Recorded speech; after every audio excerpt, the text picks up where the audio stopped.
Greetings, Dave Dickinson here from AstroGuys.com, and you might have just saw me on the weekly space hangout for Universe Today, and now I'd like to do a little bit deeper dive exactly on astronomy for this weekend, and conjunctions and eclipses, and just what's actually going to be going on. Hey, Trevor joined, cool. What's going on this weekend for astronomy and coming up in this year. One thing I've been watching, I was out Monday morning, I'm still here in Central Florida right now, and I've been following the moon. Everything is in the morning right now. Saturn, Venus, the Mars, Jupiter, and the moon is going toward new Sunday, but it was very cool to watch the moon slide by Mars and Venus and Saturn. Saturn and Venus, incidentally, are getting very, very close together. They're getting about 1 degree or 2 lunar diameters closer every day, every morning that you go out, and in just a few hours, they're actually going to be at a pulse or conjunction. Now, a lot of people ask me, what's the difference? A pulse is just basically the separation between the two objects. It's kind of a more esoteric astronomical term.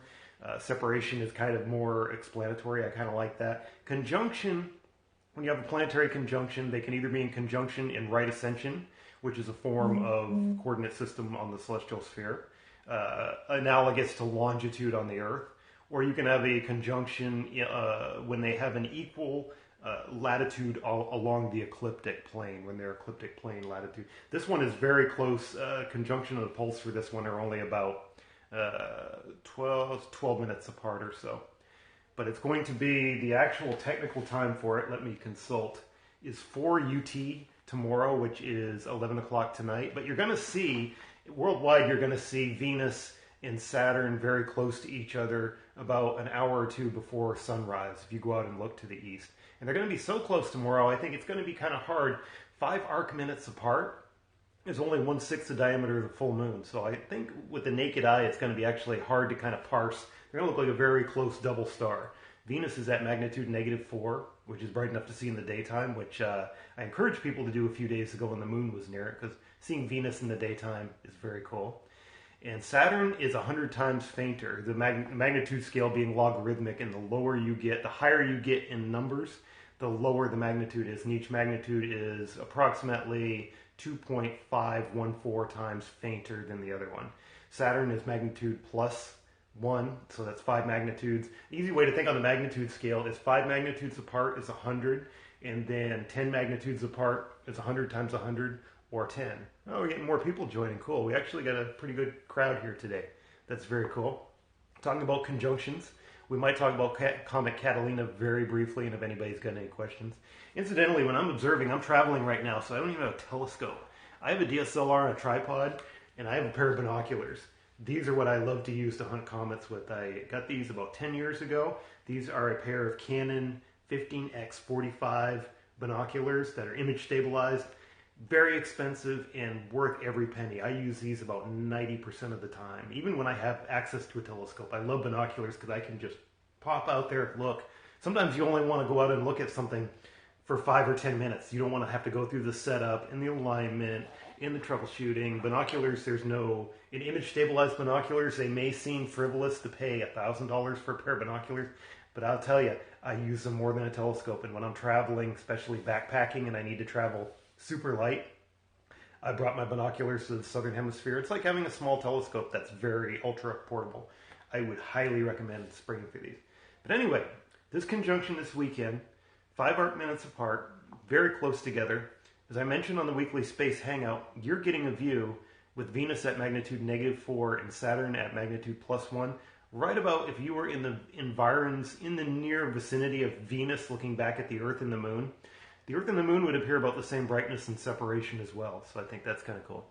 What's the size of the moon when you view through those? Just curious. These have about, you can get the full moon into them. These have about, I'd say, just off the top of my head, maybe a 5-degree field of view.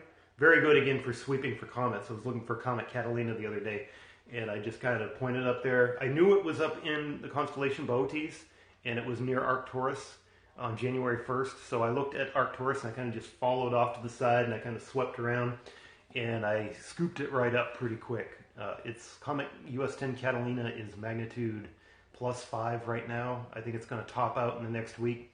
It's closest to Earth, on January 17th. So how high in the sky are Venus and Saturn? You're going to see them about 10, depends on your latitude where you're actually located, because it's going to switch, the scene's going to switch a little bit.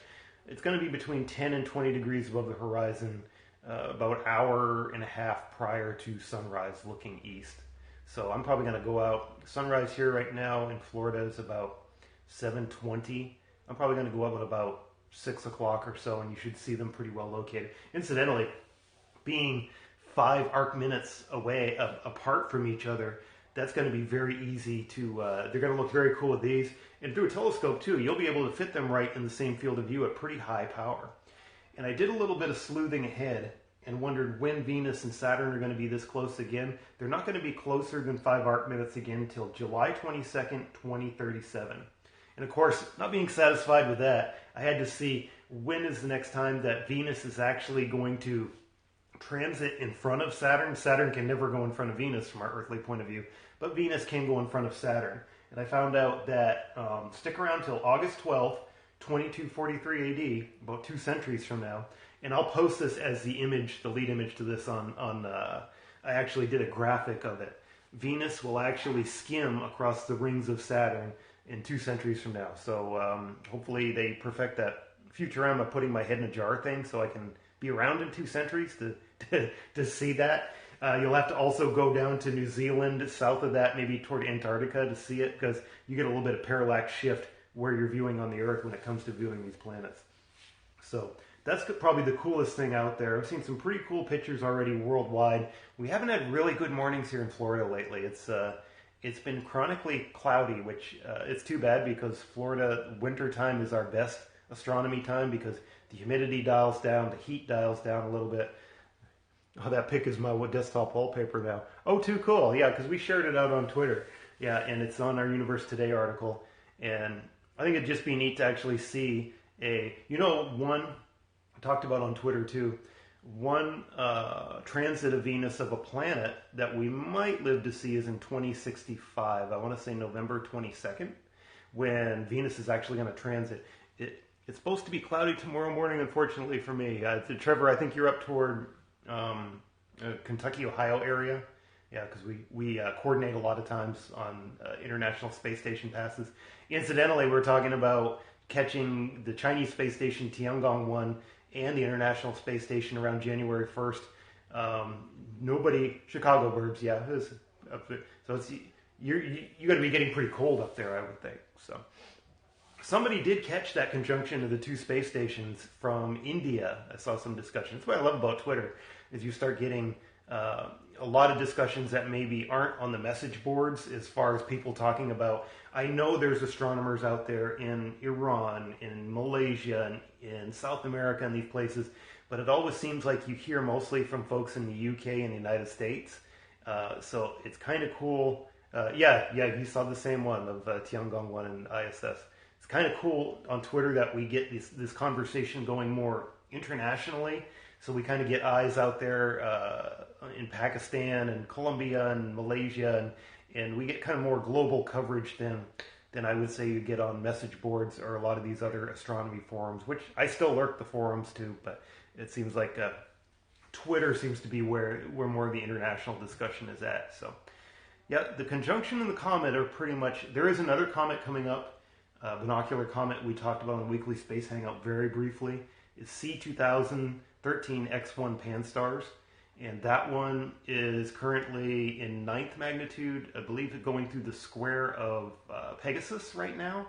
I have not got a look at this one yet. It's getting a little brighter. Usually a comet, when it gets about 10th magnitude, if I can get under dark skies, is what I consider to be officially interesting, because there's always comets out there. But if they're fainter than 10th magnitude, you really need a big light bucket and really dark skies to see them is even a little smudge. And they don't really start getting, for urban, suburban dwellers, bright enough. Like Comet Catalina is flirting with that brightness right now, where if you can get out away from the street lights and you know exactly where it is, it's one I would show. If it were in the evening sky, I would probably show it at Comet Catalina at a public star party. Just, it looks like a little globular cluster kind of through the telescope. But no, it's kind of interesting. And there is, incidentally, another close conjunction, I think we mentioned, of Jupiter and Venus this summer too. So this is a cool one, this weekend though. I'm definitely going to get out there. I might try to photograph it. I don't have a telescopic rig, but it's just kind of nifty to look at and see Venus and Saturn right there in the same field of view. With binoculars, you can probably see the little... With these binoculars, I've had this asked before, whether you can see the rings of Saturn with binoculars. Kind of yes and no. You can see them if you look really closely, but they don't look ring-like. They look more like... You kind of get the view Galileo probably had, where they look like little stubby handles or wings on the side of the planet. You can obviously tell there's something oblong and odd with Saturn when you look at it through binoculars. You can't really see the rings. These magnify 15 times. I'd say you can't really see the rings looking like rings until you get maybe 30, 40 magnification. I'll be down to Bonita Springs for spring break. Oh, cool. I don't know if we're still going to be here in Florida in the next few weeks. We're talking about, we sold our house on a personal note, and we are currently traveling, working to sell our car, me and the wife. And we're talking about heading down to, we're traveling, we're hitting the road. This is something we did after I got out of the military and something I've always liked to do. And with the type of freelance writing I do and she does, we can work on the road.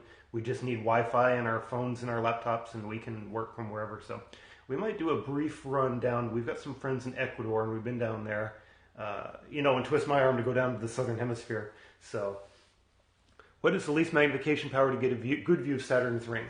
I would say you need at least 30 to 40 magnification through even a small refractor. A small 60 millimeter refractor will show you Saturn's rings.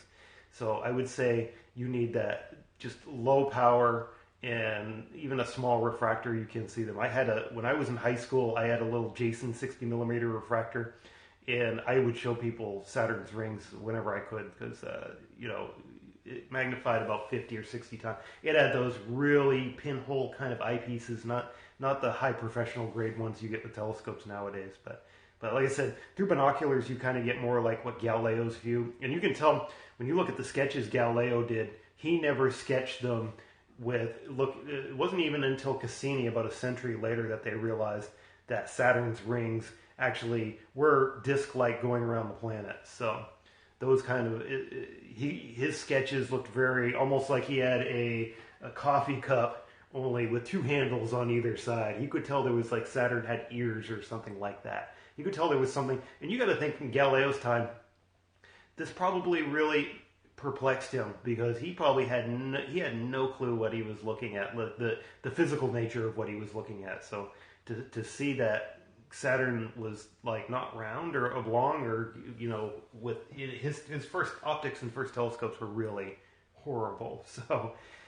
So that's about it for this week for conjunctions and comets. As far as I think I'm going to be doing this after every weekly space hangout. Kind of, it's worth sometimes to get a deeper dive on some of these topics, and we don't always get the time on there. If there's anything else, anybody else, I'll give the 1 minute warning right now. If anybody else has a question out there pertaining to astronomy or the sky or optics or binoculars or telescopes or any of those sorts of things, or the 2017 eclipse this t-shirt I got in Hopkinsville.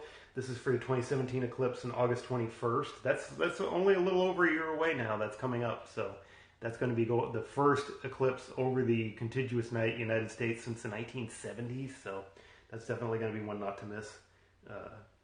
How common are transit of Mercury events? There's one this year, of course. There's one in 2019. On average, we get one about the last one was in 2006. I don't know if there's a resonance or frequency with them like Venus transits. I imagine there is, but it's probably something more complex because they're more frequent. The average I always give is roughly about one per decade. So we're due our one for this decade. This decade actually hosts two, and how common or rare that is, I don't know. But yeah, we get about one per decade. And I saw I did a public event in Tucson, Arizona in 2006, watching the transit of Mercury. Nearly passed out from heat exhaustion because I was at the telescope for like 5 hours out in the sun in Tucson. So, but But, you know, they're kind of neat to see. Look like a little black dot going across the disk of the sun. And there's one coming up this year, so don't miss that. That's probably going to be that's one of the rarer events. It's something we don't get every year. We get an opposition of Mars coming up pretty soon, too. You're going to start hearing more about that very soon because that's all. We're heading toward a cycle of better oppositions. Mars oppositions aren't always all created equal. So that's going to be kind of nifty to see. And yeah, transits Mercury once a decade. So, all right, I think I'm going to wrap up. Incidentally, I always put these out on YouTube. Richard Drone likes 12 to 13 per century, D done 1966. Says 12 to 13 per century for Mercury transits. Interesting. It'd be interesting to drill down what the resonance cycle, because Venus is a little more straightforward. You get pairs of them it's 100 and some odd years, and they fluctuate, and then the pairs are 7 years apart. I don't have the numbers in front of me. I know the next transit of Venus is 2117 right now, so again, they need to work on downloading my brain, my consciousness into my robot body here, so I can live to see that one. I saw the 2012 one. Was I had one of the cloudiest views and you could imagine, and I still managed to see it. So I saw it for a very brief few seconds. In Florida, June is usually cloudy in the evening. It was clear every evening that week leading up to the transit of Venus, then it was cloudy, and then it was clear every night after that. So go figure. So, but I did see it. So that's the only one in my lifetime. Because the one in 2004 I was on the wrong side of the planet for, so I vowed I was going to see the 2012 one somehow. So that's it. Yeah, and we'll be talking about the transit of Mercury coming up and all these things, and we'll be seeing you on the weekly Space Hangout next week. All right, later.